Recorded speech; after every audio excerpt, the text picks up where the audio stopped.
Thanks very much. Thank you. Nice to see you. Thank you, and good morning, and thank you for turning up in part to listen to me, although it's a mystery why. Because you could have had standing here a doctor or a scientist or an engineer or head teacher or a judge to speak to you today, but no, the folks at Edelman have asked a politician to talk to you about trust. I'm not here to endorse research or the commercial organisation. I'm not being paid to attend. I'm here because they were kind enough to invite me, and I believe that trust matters. And trust decay has real harm for our society and how it functions. Lose trust in democracy, and democracy dies. Lose trust in capitalism, and it fails too. The progress of humanity depends upon trust. Edelman have shown you the what, and I want to talk to you about what we can do about it, not just my profession, but us all. Everywhere, national governments, parliaments, and other authorities with their bureaucratized and traditional structures are struggling to be effective and to be relevant in the modern world. And they have been steeped in scandal. Politicians share this timeline of trust decay with leaders from every walk of life. I'm just going to give you a quick recap. Since the turn of the century, we've had our leaders rigging interest rates, laundering drug money, presided over an offshore banking system bigger than anyone thought possible, forced good companies into closure, and destroyed pension funds as they themselves grew wealthier. Collectively, they oversaw an unprecedented destruction of wealth and the collapse of the financial system. They watched as life savings placed into investment funds set up by leaders of previously unimpeachable integrity turned out to be Ponzi schemes. They sold off gold reserves to compensate for these exercises in corporate greed, while never once convicting a banker. Our spiritual leaders covered up sex abuse in the church. Our charity leaders sexually abused the vulnerable. Our child welfare leaders permitted child abuse. Our police leaders have allowed predators to wear a uniform. Leaders of the automotive industry lied about emissions, were imprisoned, fled the country while out on bail, and remain fugitives.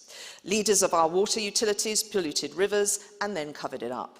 Global entertainment leaders have faced multiple allegations of sexual harassment and abuse. Britain's leading broadcaster falsely accused political figures of being child abusers whilst allowing actual abusers to commit crimes on their premises. Meanwhile, sporting leaders have been caught cheating and doping, human rights lawyers have been struck off for misconduct and dishonesty, and the offshore tax operation, thought to be a fraction of the UK economy, turned out to be a multiple of it. These failings, personal and organisational, are nothing new. But today, it seems that it's not just that they don't work or some people are just wrong-uns, there are new layers to trust decay. The system feels rigged against you. Some are feeling economic shocks for the first time, as was pointed out. Consumers feel they have less power. Some pay a premium for being poor. Life has got more complex. It's harder to help, harder to communicate, to share platforms, to cut through the noise, to understand the world around us, to feel invested and invested in. Harder not to feel overwhelmed in the face of existential and greyer threats, or the dizzying pace of technological change. We've got generational voids. Young people are fixated on rewriting and tearing down the past because they don't believe they have a future. Older generations just want to stop the noise, the constant change, the bullshit as they see it. They want to stop their world being turned upside down, stop their values and institutions being belittled or patronised. These changes in their eyes are a type of catastrophe. They've lost the stars to steer by as slowly the constants and comforts of their youth have disappeared. The high street has been hollowed out. Their childhood heroes have been debunked, and their past has been rewritten. Local has been replaced with national and international. They feel overwhelmed that their world has been Amazonked. So why this complexity and division? The spread of consumer society partially explains this, providing ever more efficiently to our own personal preference. We have all got very specific requirements about our food, our work, our holiday, destinations, cars, clothing, just about everything. And in fact, we express our economic franchise far more frequently than we do our political franchise. In politics, we get to vote every 4 or 5 years, but in economics, it's every hour of every day. The rise of the internet means that we can join groups that appeal directly to our own beliefs. Extremism can find extremists all over the world. We're far more connected internationally than ever before, and we can find anything to believe in there, and people frequently do. And then there is the growth in media, and especially social media, commercially dependent on conflict. We have many shared values, but when did consensus ever sell popcorn? We now have a media that is deliberately controversial and confrontational. We have commercialized conflict. We have Pacific commentators whose job it is to stir things up. And the simple truth is that harmony and contentment is not valued by some media, nor is it universally popular amongst politicians too. And these forces are conspiring to make us feel more atomized.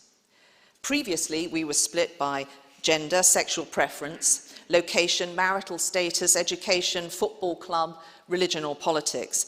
Now we're split further. Are you vegan? Are you FBPE, BLM, Brexiteer or Remainer, nationalist or unionist, woke, non-woke, Zoomer or boomer? This complete atomization means that people do not feel that their values are shared. At best, those with different opinions are abused. At worst, they are cancelled and demonized. We have become a million different types of they.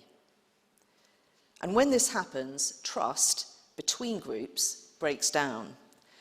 Some are genuinely afraid of saying the wrong thing, or at worst, mental health has suffered.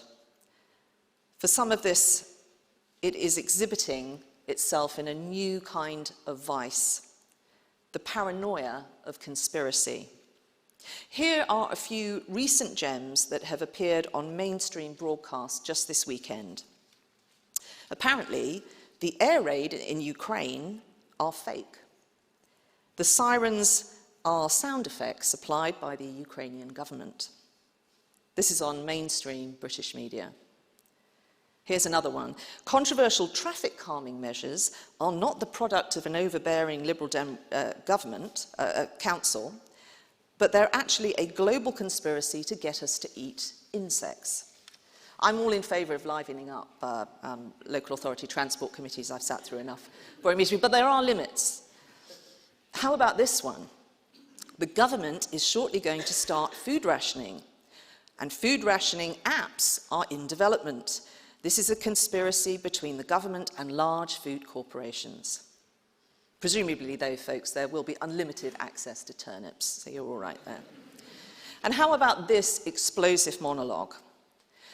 Quote, "Are we simply to be fed on a diet of propaganda right down to the lies about health and food and the climate and war and biology and race until we are so unwell, confused, exhausted and anxious that we don't notice when we pick the last penny out of our pockets and lock us down in a digital ghetto watched round the clock by cameras and listening devices we pay through the nose for to carry in our pockets, and the rationing of tomatoes?"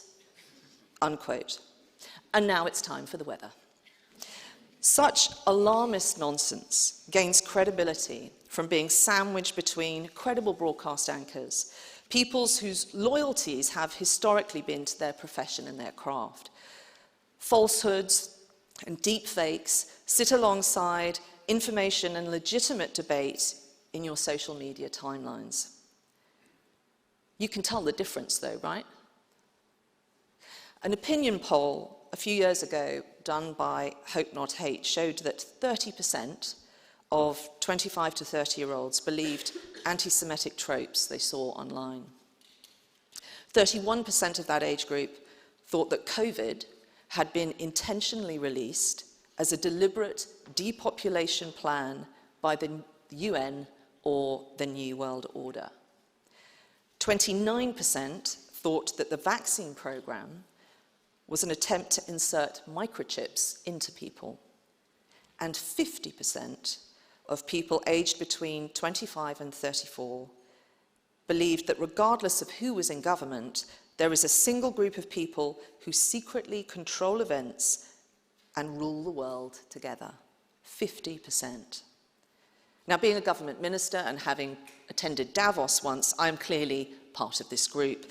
And I am braced for a post-speech social media pylon as to why I am an apologist for a global Illuminati held bent on ending humanity as we know it.